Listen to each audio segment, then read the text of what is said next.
Welcome to a new video. Let's take a look at some new malicious compliance stories. The first story is called, "Okay, I will finish this first." When I was young, I really enjoyed reading, I still do. The municipal library had a section for underage readers with books for children and young readers up to 16.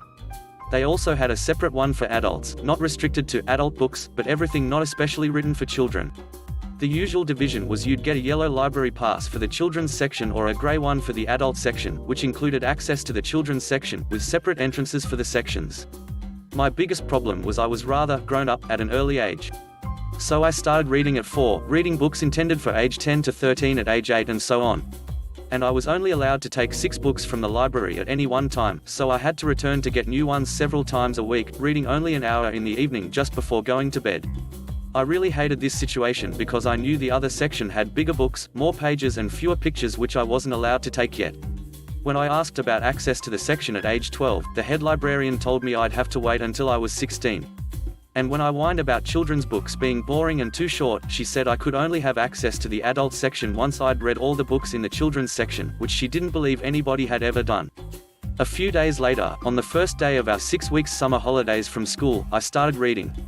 Not for fun but with a goal in mind.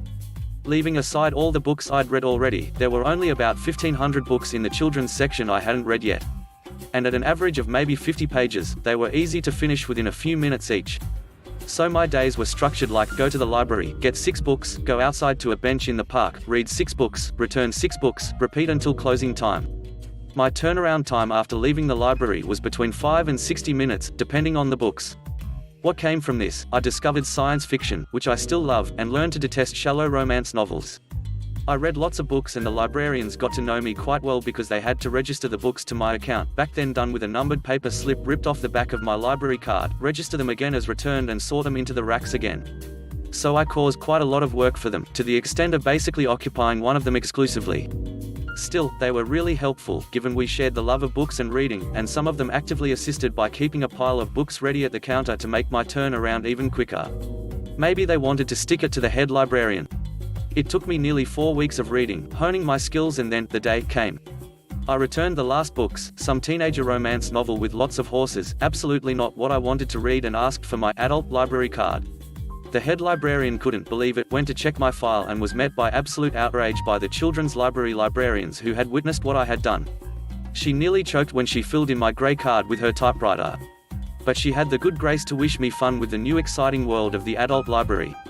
To be honest, I did not repeat that with the adult library, so when I left my hometown for university, there were still thousands of volumes left unread there. Today, I make do with an unlimited ebook reading package from a big company. I simply can't afford to buy as many books as I read. The next story is called, "Work for $0." I worked in a school as an IT network manager. My boss was the whole college principal. So my last boss when I started said clear as day in front of other new support staff that a great way for us to earn some extra time off that we could work extra hours when needed. I started doing extra, when needed of course, and not noting down anything that wasn't really warranted or under like 25 minutes. I would also start a little early and finish a little late. I worked up 6 days worth after the first quarter of the year, wanting to take 3 days off one week and then 3 the following. I put the request in but it was denied due to not being pre-approved. So I spoke to the other new managers that were employed at the same time. The human resource manager and facilities manager were told the same thing, but not the accounts manager as they are friends. She then tried to request meetings with us managers after our hours, but I kept denying the requests. Eventually, she wants to meet with me due to my attitude. She asks up about not attending meetings and I tell her the meetings are outside my hours and I won't be attending as I'm not being paid to be there or reimbursed for my time. She tells me it is not only expected but demanded that staff work outside their hours and not be remunerated for it. I questioned her regarding my contract, how many hours I am supposed to work across how many days, and then the college's staff agreement which has start and finish times and nothing about working more hours for nothing. I told her I am doing my exact hours down to the last minute and taking my full 45-minute lunch break in which I will not be lifting a finger to work, even if the systems are going down.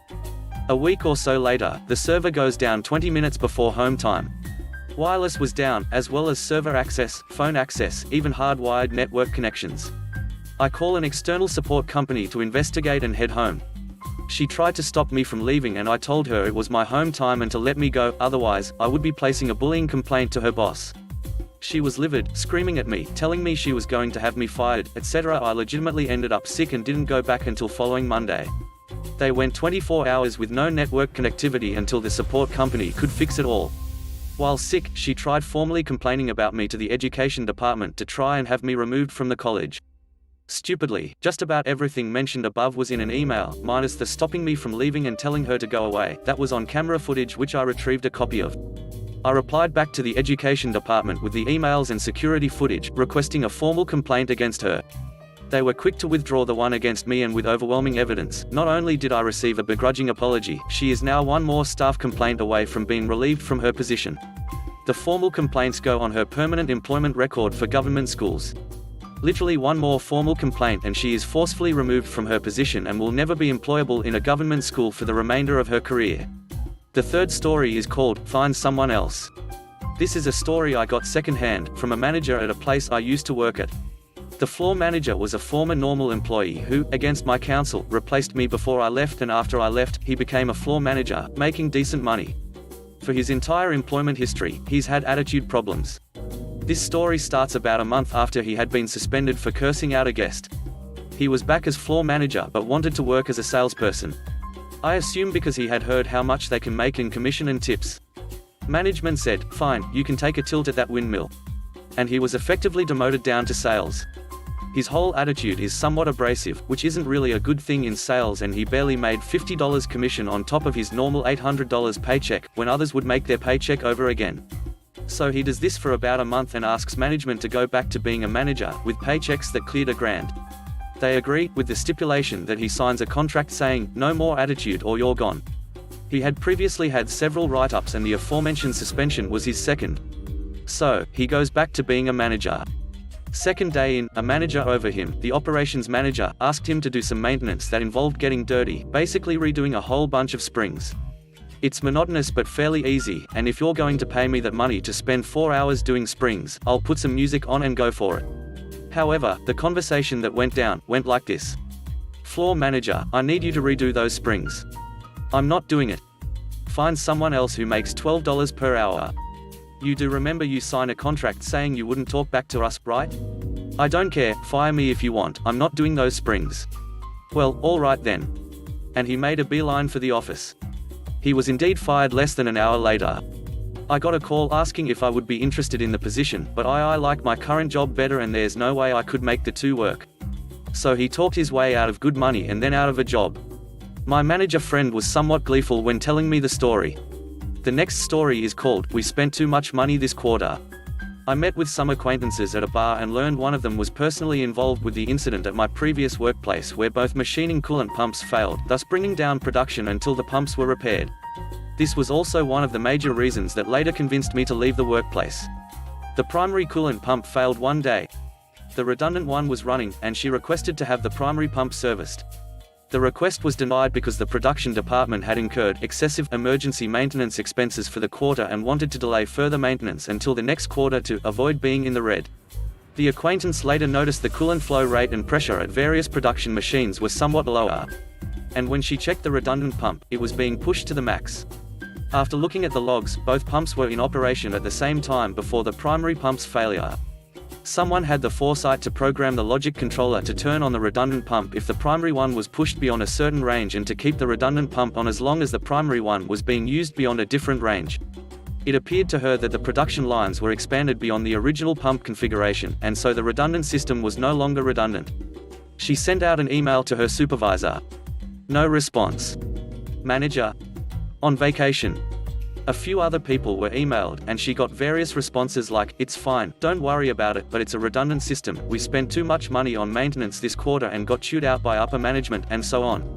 The supervisor did instruct the production engineers to restore the coolant pressure and flow rate back to normal. I'm not sure if he understood that the redundant pump was already at the maximum. When the manager came back, he immediately told her to stop stressing about the pump and focus on other projects. She sent an email to him, stating, "I understand this was the instruction that you provided me." The next week, the redundant pump gave out. Probably due to a combination of being used for years and then being maxed out in the last several weeks of its operation, when the original design specification called for something less.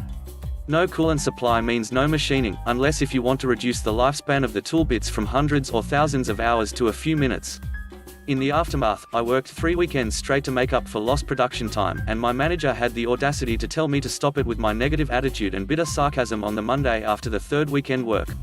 This also ended up on my written job performance review. I knew someone was threatened with firing if he didn't come back to work in the middle of his vacation, and he dared them to do it. The sad story ending, she was fired for failure to sufficiently warn her supervisor and manager, and causing days of lost production time. A major mistake she made was that she didn't back up her emails. The IT immediately deleted her email account after her manager told them that she was fired, which made it difficult to defend herself in front of human resources when they wanted to know why she was fired. The last story is called, I Know the Rules. Do you? A little backstory. This happened years ago while I was working in retail. I had been at this place for 3 years, was cross-trained in every department, had never had a sick day, and was always available to cover shifts when they called me. The important thing to say is that we were also unionized. I would soon be getting married and moving across the country, so being the good employee I gave my store manager my termination notice a month before my last day instead of just 2 weeks, so he would have plenty of time to hire someone new. Here is the good part. A few days after I turned in my notice, I broke my foot in an act of stupidity. The doctor gave me some medicine and a note saying I could continue to work as a cashier as long as I had a stool or something, so I could help keep the weight off my foot. The next day, I grabbed my cane and walked to work with my note.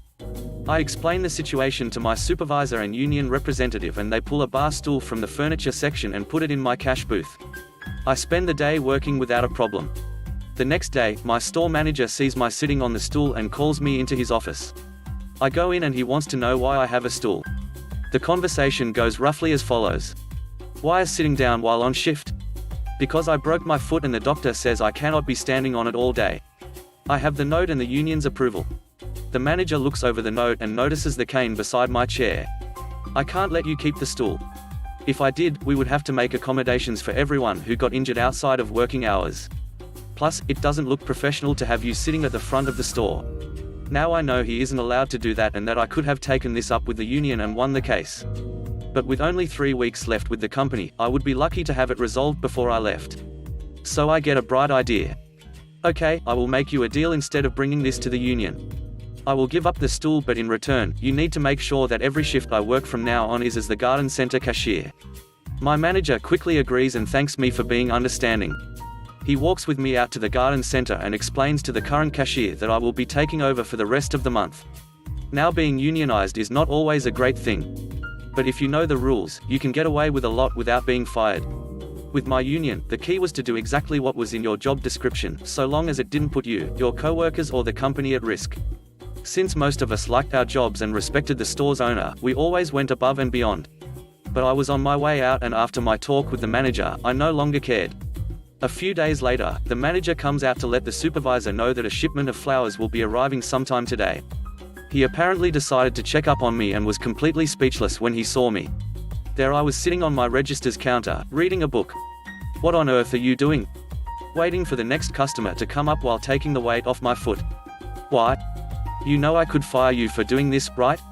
My job is to be a cashier, which I am doing whenever someone comes up. There are no additional duties like cleaning or stocking for the garden center cashier. So between customers, I am taking the weight off my foot as per my doctor's note, minus the stool of course. I could still fire you for reading on the sales floor. Please do. Since I have never received a warning or been written up, that would mean you are firing me for a first offense, which is not sufficient cause for the union. That would mean you would owe me 5 weeks severance, my unclaimed vacation time, and the pay I would miss between now and my final day. Now you could also spend the next 2 weeks trying to catch me reading, that way you could issue me the required 3 warnings, followed by the required 3 write-ups, but that would eat up a lot of your time, and I am pretty sure I could have someone inside call to warn me if they see you coming this way. At this point, a man with a cart full of bags of dirt starts heading my way, and I hop off the register onto my good foot and hop around the register so I can serve him. The manager never came to see me again. Thanks for watching the video. I hope you enjoyed it. If you did, please consider subscribing to the channel for more content. Let me know what you think about the stories in the comment section below. Have a great day. Bye bye.